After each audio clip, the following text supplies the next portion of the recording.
Sponsored by Advanced German Homeopathy Clinic.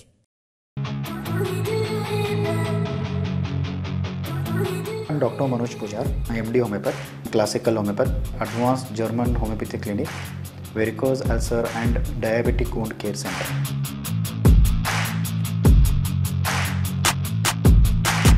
आणि माझा क्लिनिकचा address Kalashri apartment, first floor, Tilakwadi, Kanapur road, Belgaum.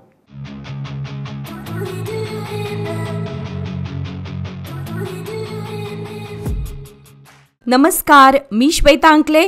Tarun Bharat news बुलेटिनमध्ये आपल्या सर्वांचे स्वागत. आता पाहूया ठळक घडामोडी. अयोध्येतील राम मंदिरावर आज मंगळवारी पंतप्रधान नरेंद्र मोदी यांच्या हस्ते धर्मध्वजाचे रोहण करण्यात आले. यावेळी उत्तर प्रदेशचे राज्यपाल आनंदीबेन पटेल, मुख्यमंत्री योगी आदित्यनाथ आणि राष्ट्रीय स्वयंसेवक संघाचे सरसंघचालक मोहन भागवत उपस्थित होते. या ध्वजारोहणाच्या कार्यक्रमावेळी बोलताना पंतप्रधान नरेंद्र मोदी यांनी जवळपास 500 वर्षांपूर्वीपासूनचा संकल्प पूर्ण झाला. आज संपूर्ण जग हे राममय झालं असल्याचे सांगितले. यावेळी त्यांनी छत्रपती शिवाजी महाराज यांच्या स्वराज्याची स्थापना करण्याचा प्रयत्न करत आहोत असे वक्तव्य देखील केले.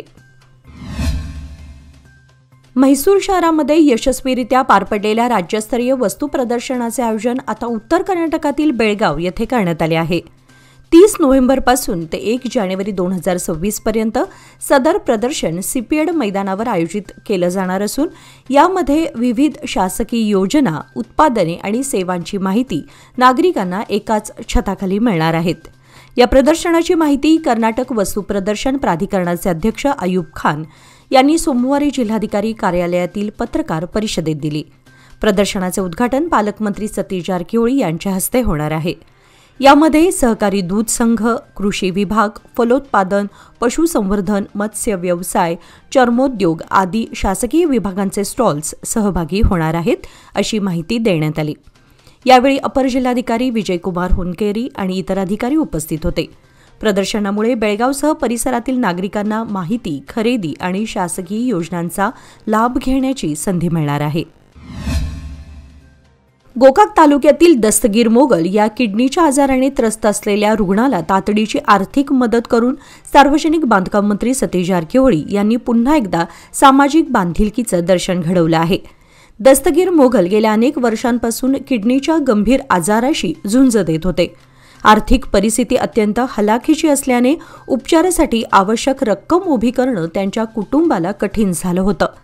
ही बाब मंत्र्यांच्या निदर्शनास आल्यानंतर त्यांनी आपल्या सहकाऱ्यांमार्फत लागणारी आर्थिक मदत अत्यंत तातडीने मोघल कुटुंबापर्यंत पोहोचवली. मंत्री जारकिहोळी यांच्या या संवेदनशील मदतीमुळे दस्तगीर मोगल यांची किडनी शस्त्रक्रिया यशस्वीरित्या पार पडली. उपचारानंतर प्रकृती सुधारल्याने त्यांनी गोकाक येथील हिल गार्डनमध्ये जारकिहोळी यांची भेट घेतली. यावेळी त्यांनी शाल व पुष्पहार देऊन मंत्र्यांचा सत्कार केला. रामनगर येथील MSIL वाईन शॉपमध्ये गेल्या 5 दिवसांपासून नागधामीन जातीचा साप लपलेला होता.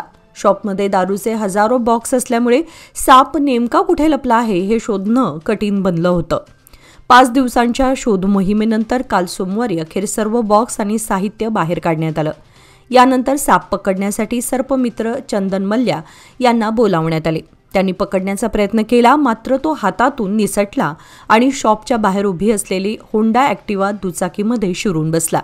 दुचाकीच्या इंजिन ठिकाणी गेल्यानं सापाला काढणं अवघड झालं होतं. त्यानंतर रामनगरमधील एका गॅरेजमध्ये नेण्यात आली. तेथे सर्पमित्र यांनी दुचाकी पूर्णपणे खोलून सापाला बाहेर काढलं. त्यानंतर त्याला जंगलामध्ये सुरक्षितपणे सोडण्यात आले. हे विचित्र दृश्य पाहण्यासाठी परिसरात मोठी गर्दी जमली होती. निपाणी तालुक्यातील कारदगा येथील साहित्य विकास मंडळ यांच्या वतीने रविवार दिनांक 30 नोव्हेंबर रोजी 28वे ग्रामीण मराठी साहित्य संमेलन होत असून या संमेलनाच्या अध्यक्षपदी ज्येष्ठ साहित्यिक प्राध्यापक डॉक्टर यशवंत पाटणे सातारा हे भूषवणार आहेत. हे संमेलन सकाळी 8 ते रात्री 8 या वेळेत एकूण 5 सत्रामध्ये कैलासवासी माजी आमदार काकासाहेब पाटील साहित्यनगरी व कैलासवासी डॉक्टर SL भैरप्पा व्यासपीठ DS नाडगे कॉलेज पटांगण येथे हे संमेलन होणार असल्याची माहिती साहित्य विकास मंडळाचे अध्यक्ष कुमार हेगडे यांनी दिली. ते कारदगा येथील DS नाडगे हायस्कूलच्या सभागृहामध्ये आयोजित पत्रकार परिषदेमध्ये बोलत होते. वीज वाहिन्यांच्या घर्षणातून ठिणग्या पडून गवत गंजीला आग लागल्याची घटना काल सोमवारी अनगोळ शिवारात घडली. 4 दिवसांपूर्वी भाताची मळणी करून गंजी घालण्यात आली होती. या गंजीलाच आग लागल्याने शेतकऱ्याचं मोठं नुकसान झालं असून हेस्कॉमकडे याबाबतची तक्रार देण्यात आली आहे. झेरे गल्ली अनगोळ येथील शेतकरी सुभाष मारुती सांभरेकर यांच्या गवत गंजीला सोमवारी सकाळी अचानक आग लागल्याचं त्यांना समजलं. तात्काळ त्यांनी अनगोळ शिवारात पोहोचून आग विझवण्याचा प्रयत्न केला. तोवर संपूर्ण गवत जळून खाक झालं. गवत गंजीवरून विद्युत मोटारसाठी वीज वाहिनीची जोडणी आहे. बऱ्याच वेळा वीज वाहिन्यांचे घर्षण होऊन ठिणग्या पडत होत्या. अशा प्रकारच्या ठिणग्यांमुळेच गवत गंजीला आग लागली. सध्या चाऱ्याचा प्रश्न निर्माण झाला असून तात्काळ मदत करण्याची मागणी केली जात आहे. बालिका आदर्श विद्यालयाच्या एनसीसी विभागाच्या वतीने दुसऱ्या रेल्वे गेट परिसरात नागरिकांना रहदारी शिस्तीचे महत्त्व पटवून देण्यासाठी आज मंगळवारी विशेष उपक्रम राबवण्यात आला. या उपक्रमात एनसीसी कॅडेट्सने स्वयंशिस्तीने वाहतुकीचे नियम पाळत नागरिकांनाही शिस्त लावण्याचा प्रयत्न केला. रेल्वे गेट परिसरामध्ये नेहमीच मोठी वाहतूक असते. या ठिकाणी एकाच बाजूने वाहतूक चालवून वाहनांची कोंडी टाळण्यात एनसीसी कॅडेट्स यशस्वी ठरले. या उपक्रमात एनसीसी अधिकारी ऐश्वर्या नेसरकर, विश्वास गावडे, उमेश बेळगुंदकर तसेच मुख्याध्यापक, शिक्षक वृंद आणि संचालक मंडळांचे मार्गदर्शन लाभले. बेळगाव शहरातील कोल्हापूर सर्कल ते महापालिका या मुख्य मार्गावर दुतर्फा नियमबाह्य वाहने पार्क केल्यामुळे सतत वाहतूक कोंडी निर्माण होत आहे. सकाळ संध्याकाळच्या गर्दीच्या वेळेत या कोंडीतून नागरिकांना त्रास सहन करावा लागत असून वाहनधारकांचीही मोठी गैरसोय होत आहे. स्थानिक नागरिकांनी अनेकदा प्रशासन व वाहतूक पोलिसांकडे तक्रारी केल्या असल्या तरी अद्याप ठोस कारवाई झालेली नाही. रस्त्यावरील अनियमित पार्किंगमुळे आपत्कालीन सेवांनाही मार्ग काढणं कठीण होत आहे. या परिस्थितीवर तातडीने उपाययोजना करीत कडक अंमलबजावणी करण्याची मागणी नागरिकांकडून होत आहे. तसेच वाहन चालकांनीही नियमांचं पालन करून निर्धारित ठिकाणीच वाहने पार्क करण्याचे आवाहन करण्यात येत आहे. कर्नाटक राज्यातील काँग्रेस सरकार हे पूर्णपणे शेतकरी विरोधी धोरण राबवत असून शेतकऱ्यांच्या समस्या सोडवण्यात अपयशी ठरलं आहे, असा आरोप भाजप नेते आणि खासदार जगदीश शेट्टर यांनी केला. पत्रकार परिषदेत बोलताना त्यांनी सांगितले की सध्याच्या सरकारकडून शेतकऱ्यांची कोणीच दखल घेत नाही. पिकाला हमीभावाचा अभाव, खत व बियाण्यांच्या किमतीमध्ये मोठी वाढ आणि पीक कर्ज मिळण्यात येणाऱ्या अडचणींमुळे शेतकरी संकटात सापडले आहेत. सरकार मात्र हातावर हात ठेवून बसले आहे, असा आरोप त्यांनी केला. यावेळी उपस्थित असलेले माजी मंत्री आणि आमदार सी पाटील, आमदार चंद्रू लमानी यांनीही काँग्रेस सरकारच्या धोरणांवर टीका केली. ते म्हणाले की सरकारने तात्काळ शेतकऱ्यांसाठी सवलती जाहीर कराव्यात आणि हमीभावासारख्या मुद्द्यांवर ठोस भूमिका घ्यावी, अन्यथा भाजप शेतकऱ्यांच्या पाठीशी उभा राहून तीव्र आंदोलन छेडेल. शेतकऱ्यांची स्थिती सुधारण्यासाठी तातडीने निर्णय घेतले नाही तर रस्त्यावर उतरून आंदोलन करण्यात येईल, असा इशाराही देण्यात आलाय. 3 दशके विश्वासाची, 30 वर्षे लोकमान्याची. सादर आहे लोकमान्य आनंदोत्सव निवेश योजना. 30 महिन्यांच्या ठेवीवर 10.50% व्याज. ज्येष्ठ नागरिकांसाठी 0.5% अधिक माहितीसाठी आमच्या नजीकच्या शाखेला भेट द्या किंवा कॉल करा 180021245050. लोकमान्य, प्रत्येक पावलावर तुमच्या सोबत. फक्त सभासदांकरिता. नियम व अटी लागू. महाराष्ट्रातील शिवसेना नेत्यांनी बेळगाव तालुक्यातील कोनेवाडीमध्ये भगवा ध्वज फडकवल्याप्रकरणी जेएमएफसी चतुर्थ न्यायालयात सुनावणी सुरू आहे. या खटल्यामध्ये फिर्याददार व काकतीचे तत्कालीन पोलीस निरीक्षक R.H. हळदूर यांची साक्ष नोंदवण्यात आली. खटला दाखल असलेले कोल्हापूरचे शिवसेना नेते विजय देवणे, सुनील शिंत्रे, अमृत जती, संतोष मळवीकर सुनावणीसाठी न्यायालयात उपस्थित होते. त्यांच्यासह संग्राम कुपेकर देसाई यांनी कोनेवाडीमध्ये भगवा ध्वज फडकवला होता. या प्रकरणी त्यांच्यावर गुन्हा दाखल करण्यात आला आहे. त्याची आता नियमित सुनावणी सुरू झाली आहे. आता पुढील सुनावणी 8 जानेवारी 2026 रोजी होणार आहे. बचाव पक्षातर्फे ॲडव्होकेट श्यामसुंदर पत्तार, ॲडव्होकेट हेमराज बेंचनावर काम पाहत आहेत. यावेळी न्यायालयात शिवसेना जिल्हाप्रमुख प्रकाश शिरोळकर यांच्यासह इतर कार्यकर्ते उपस्थित होते. सह्याद्री नगर येथील घरफोडी प्रकरणातील आरोपीला अटक करून 3,78,000 रुपये किमतीचे सोन्याचे दागिने जप्त करण्यात एपीएमसी पोलिसांना मोठे यश मिळाले आहे. अटक करण्यात आलेल्या आरोपीचे नाव गवी सिद्धप्पा मंजुनाथ हलसूर, वय 72, राहणार रघुनाथ पेठ, तालुका अनुगोळ, मूळ गाव टिस्क उसगाव, तालुका फोंडा, गोवा असा आहे. दिनांक 7 नोव्हेंबर 2025 रोजी सह्याद्री नगर येथील लीना पठाण यांच्या घरातून सोन्याचे दागिने चोरीस गेल्याची तक्रार दाखल झाली होती. या प्रकरणाचा तपास एपीएमसी पोलीस निरीक्षक US औटी यांच्या नेतृत्वाखालील पथकाने सुरू केला. सखोल तपासानंतर संशयित आरोपीला ताब्यात घेण्यात आलं. चौकशी दरम्यान आरोपीने गुन्ह्याची कबुली दिली. पोलिसांनी आरोपीकडून 33.130 ग्रॅम वजनाचे सोन्याचे दागिने, अंदाजे किंमत 3,78,110 रुपये हस्तगत केले आहेत. आरोपी विरोधात गुन्हा दाखल करून पुढील कायदेशीर प्रक्रिया सुरू करण्यात आली आहे. ग्रामीण भागातील सामान्य नागरिक गरजेच्या वस्तू खरेदी करण्यासाठी रोज बेळगावमध्ये येतात. यासाठी बसने प्रवास करतात. त्यांच्या सोयीसाठी बेळगाव तालुक्यातील गावातून बस थांबे उभारण्यात येत आहेत, अशी माहिती भाजपा नेते धनंजय जाधव यांनी दिली. बेकिनकेरे, बेळगुंदी व सावगावमध्ये बस थांबा उभारणी कामाला खासदार यांच्या हस्ते प्रारंभ झाला. त्यावेळी ते बोलत होते. यावेळी बेकिनकेरे ग्रामपंचायत अध्यक्षा छबुताई कांबळे, लक्ष्मी सावंत, धनंजय जाधव, विनय कदम आदी उपस्थित होते.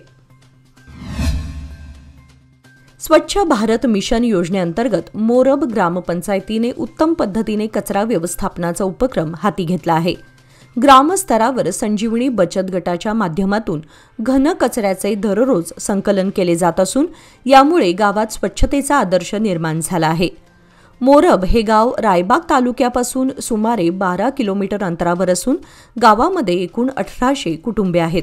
यापैकी 950 कुटुंबे गावामध्ये तर उर्वरित कुटुंबे शेत शिवारात वास्तव्यास आहेत. प्रत्येक घराला 2 बादल्या वाटप करण्यात आल्या असून हिरव्या रंगाच्या बादलीमध्ये ओला कचरा आणि निळ्या रंगाच्या बादलीमध्ये सुका कचरा टाकण्याचं मार्गदर्शन देण्यात आले. गावातील सर्व गल्ल्यांमधून स्वच्छ वाहनद्वारे दररोज कचरा संकलनाचं कार्य सुरू आहे. यासाठी महिला संजीवनी गटाबरोबर करार करण्यात आला असून 3 महिला कचरा संकलन आणि वर्गीकरणासाठी तर 1 व्यक्ती वाहन चालक म्हणून कार्यरत आहे. ग्रामपंचायतीच्या या उपक्रमामुळे मोरब गाव स्वच्छतेसाठी इतर गावांसाठी प्रेरणास्थान ठरत आहे. जीवनातील एक घटक असलेला गवळी समाज दरवर्षी ज्याच्यावर वर्षभर जीवापाड प्रेम करतो ती त्याची जीवनदायिनी म्हणजे म्हैस पळवण्याच्या शर्यतीचे आयोजन करत असतो. यावर्षी पण या समाजाने विविध भागामध्ये याचे आयोजन केले होते. त्याच पद्धतीने बसवंत कुडची येथे ही स्पर्धा पार पडली. भारत प्रेम स्वराज्य युवक मंडळ कुडची रोड, मारुतीनगर दरवर्षीप्रमाणे 2 गटामध्ये मोटरसायकलसोबत म्हैस व रेडकू पळवण्याची जंगी शर्यत मोठ्या उत्साहात पार पडली. या शर्यतीत मोठ्या गटामध्ये सिद्धेश्वर प्रसन्न भिंगरी प्रथम तर लहान गटामध्ये विघ्नेश तवनोजी प्रथम येऊन घवघवीत यश मिळवले.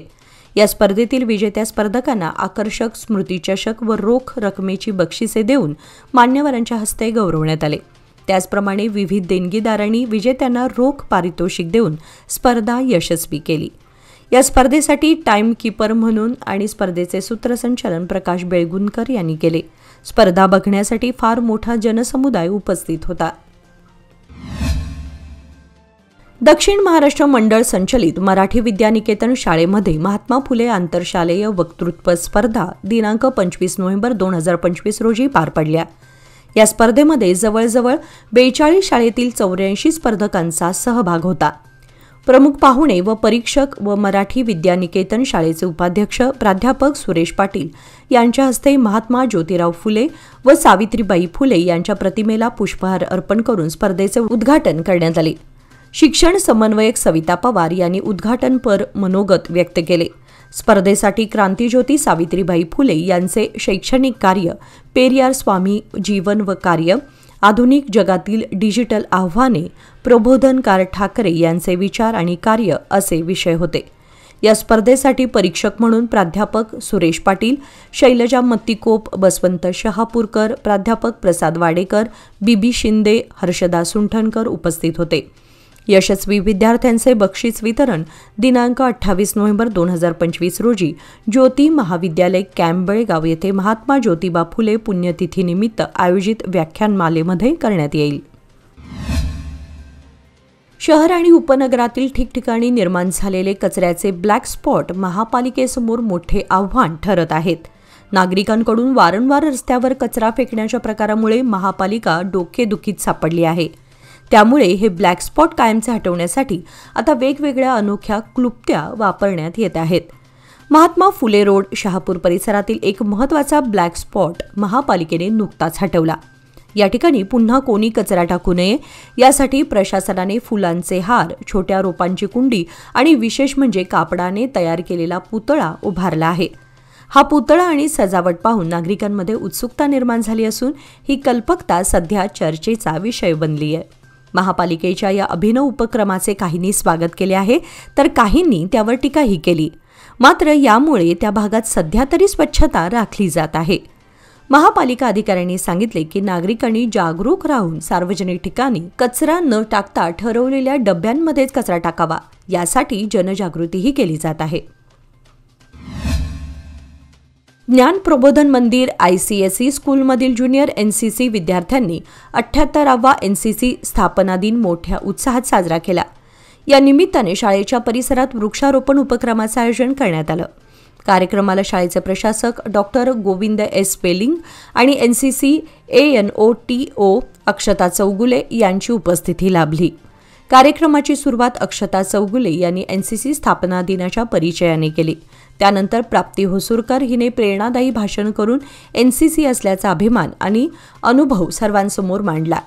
यानंतर DG NCC lieutenant general Virendra Vats यांचा संदेश सर्व विद्यार्थ्यांना दाखवण्यात आला, ज्यातून NCCची मूलभूत मूल्ये जपण्याची प्रेरणा देण्यात आली. त्यानंतर विद्यार्थ्यांनी DG NCC यांनी जारी केलेल्या नव्याने बदललेल्या विद्यार्थ्यांनी कमांडमेंट्स पाळण्याची शपथ घेतली. हिरेबागेवाडी जवळील एका मटका अड्ड्यावर छापा टाकून 2 जणांना ताब्यात घेण्यात आले आहे. त्यांच्या जवळून 820 रुपये रोख रक्कम व मटक्याच्या चिठ्ठ्या जप्त करण्यात आल्या आहेत. हिरेबागेवाडी पोलिसांनी शनिवारी ही कारवाई केली आहे. हिरेबागेवाडीहून बस्तवाडला जाणाऱ्या रोडवर सार्वजनिक ठिकाणी मटका घेताना उळवेश मडिवाळ कुर्बर राहणार हुलीकवी तालुका बेळगाव, आरिफ शहापूरकर राहणार लक्ष्मी गल्ली काकती यांना ताब्यात घेण्यात आलंय. पोलीस उपनिरीक्षक अविनाश AY व त्यांच्या सहकाऱ्यांनी ही कारवाई केली.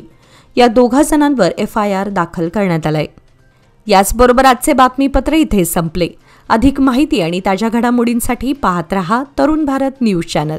तसेच आमच्या चॅनलला लाईक, शेअर आणि सबस्क्राईब करायला विसरू नका. आणि विश्वासार्ह बातम्यांसाठी दररोज वाचा दैनिक तरुण भारत. धन्यवाद.